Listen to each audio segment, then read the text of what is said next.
Mercy, mercy, mercy.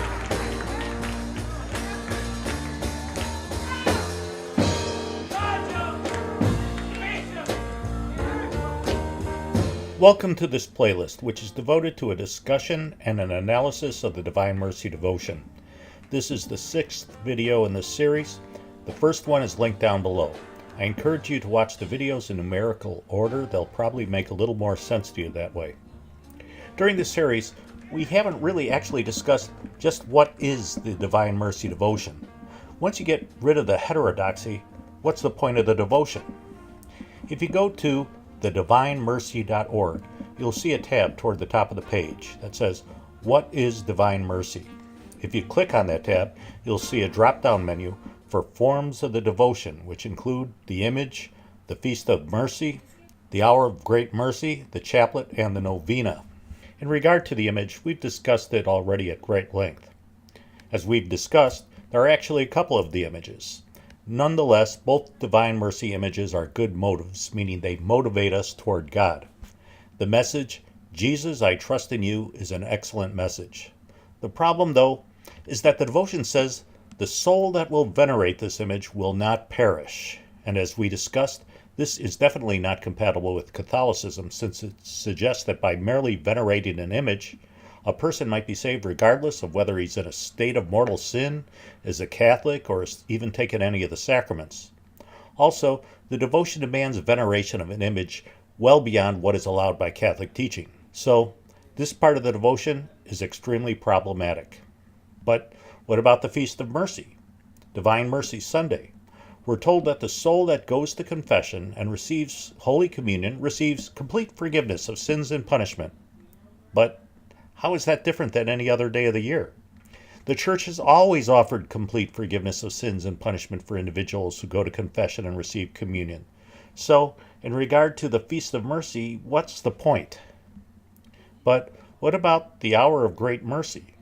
According to Sister Faustina, Jesus will refuse nothing to the soul that makes a request of him at the 3 o'clock hour. All you have to do is ask. A new car?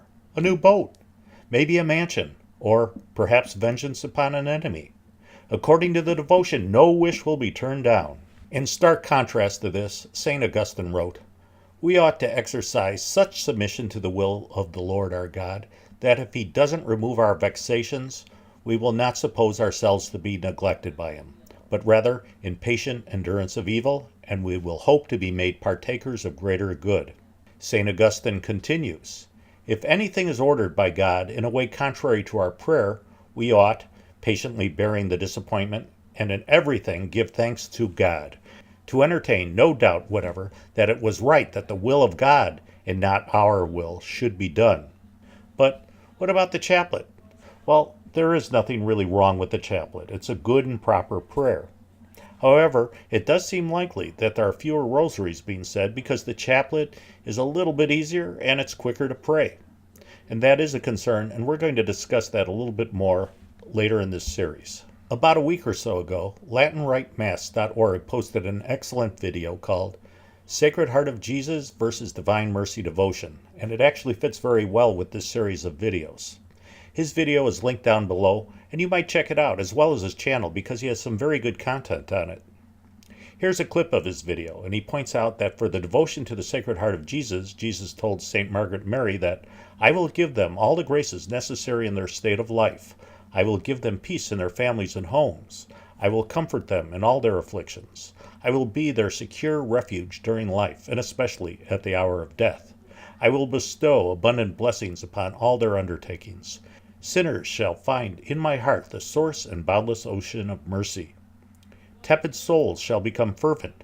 Fervent souls shall advance rapidly to high perfection. I shall bless the houses in which an image of my heart is set up and honored. I will give the priests the gift of touching the most hardened hearts. Those who shall promote this devotion shall have their names written in my heart. And Jesus also promised the benefits of the First Friday devotion. So after you eliminate all the heterodoxy, the Divine Mercy devotion promises just one of these benefits, mercy. So what is the point of the Divine Mercy devotion? It actually seems like a pale counterfeit of the devotion to the Sacred Heart of Jesus. Well, I hope that you enjoyed this installment, And we'll be back again in about a week with a discussion of the spiritual direction that Father Sapaco provided to Sister Faustina. But in the meantime, please check out my Facebook page, which is linked down below, and please pray for the church. Mercy, mercy, babe. Ooh, Lord, have mercy on